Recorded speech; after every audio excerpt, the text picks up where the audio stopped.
You know that sound, right? That psst crack of a can opening, that fizz. It's the promise of instant energy, laser focus, and just getting through the day. It's the go-to for so many of us, whether it's a late-night study session or just that 2 p.m. wall. So today, we're going to pull back the curtain and look at what really happens inside your body when you down one of these drinks. And that brings us to the big question we're tackling. Are you actually gaining energy from this can? Or are you just borrowing it from your future self at a dangerously high interest rates? Because that quick fix, well, it comes with a payback period, and the price might be a whole lot higher than you think. So to figure this out, let's go on a little journey. We're going to follow a single can of an energy drink as it makes its way through your system. And we'll start with that first immediate feeling, that initial rush, and break down what's happening in just the first hour. It's honestly wild how fast this stuff works. Within just 10 minutes, that caffeine is already in your bloodstream, and your heart rate and blood pressure start to climb. Then, for the next half hour or so, you hit that sweet spot. Caffeine levels peak, you feel super alert, your focus is sharp. But while you're feeling on top of the world, your body is scrambling. By the 50-minute mark, all that caffeine has been absorbed, and your liver gets the signal to just dump more sugar into your bloodstream for that extra jolt. But hold on, it's not always just about the caffeine listed on the can. A lot of these drinks have a sort of secret ingredient called guarana. It's a plant from the Amazon, and its seeds pack about double the caffeine of coffee beans. Now here's the sneaky part. Because it's technically an herbal supplement, companies don't always have to include its caffeine content in the total count. So yeah, you could be getting a way bigger dose than you even realize. Okay, so that initial high feels pretty good, right? But you know what they say, what goes up must come down. So now we get to part 2. The inevitable crash. This is where your body starts calling in that loan you just took out, and it charges interest. The payback starts fast. Within an hour or two, you get hit with that famous sugar crash. Your blood sugar takes a nosedive, and suddenly you feel tired and sluggish. Then, 5 or 6 hours later, you're at caffeine's half-life, which means half of it is still floating around in your system. That's why that 3 p.m. energy drink can totally mess up your sleep later. It actually takes a full 12 hours for your body to get rid of it all.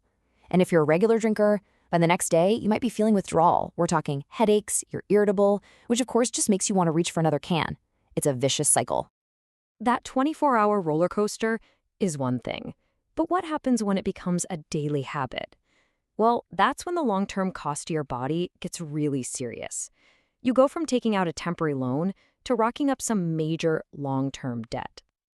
Just look at this number, 20,000. That's not a typo.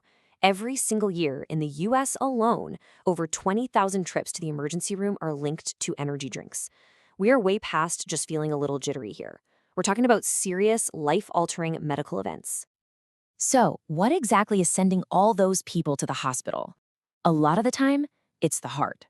That massive stimulant load can trigger a whole cascade of terrifying heart problems, from a racing, irregular heartbeat to high blood pressure, and even catastrophic events like a heart attack, cardiac arrest, or an aortic dissection, where the main artery from your heart literally tears. These are not small risks. So how easy is it to overdo it? Well, let's put this into perspective. Most health experts say a healthy adult shouldn't have more than 400 milligrams of caffeine a day. Look at a can of Bang or C4, that's 300 milligrams. You are almost at your entire daily limit with one can. And don't let the tiny bottle fool you. A 5-hour energy shot has over 200 milligrams. Drink 2 of those and you're already over the line. And hey, caffeine is only half the problem. Let's talk about sugar. The recommended daily limit for added sugar for a man is around 36 grams. One 16-ounce can of Monster has 54 grams. You have completely blown past your entire day's sugar allowance in a single drink. That puts you on a wild blood sugar roller coaster that can lead to some really serious issues down the road. And the risks really do spread throughout the whole body. We're talking about links to increased anxiety and depression. The constant sugar spikes dramatically raise your risk for type 2 diabetes. The diuretic effect puts a strain on your kidneys. The high acid content eats away at your tooth enamel, and it can totally wreck your digestive system. It's really a full-body assault. So while these drinks can be risky for pretty much anyone if you overdo it, there are some groups of people where the danger is much, much higher. So a serious word of caution here. For anyone who falls into these categories, the advice from major health organizations is crystal clear.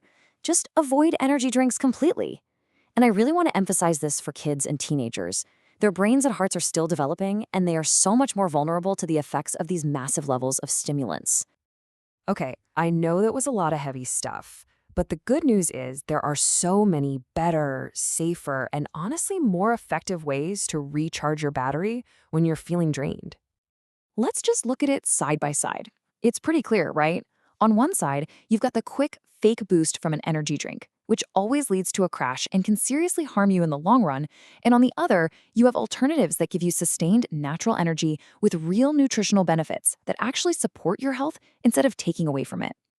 And look, these aren't some big secrets. The real ultimate energy boosters are just the basic foundations of good health: staying hydrated, getting good quality sleep, eating balanced meals, moving your body. These habits don't give you a temporary, shaky lift. They build a deep, resilient energy reserve that you can count on day in and day out with zero crash. So, in the end, it really all comes down to this.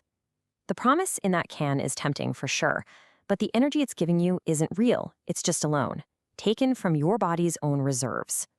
Your body is the only battery you will ever have. So the question is, how are you going to choose to recharge it?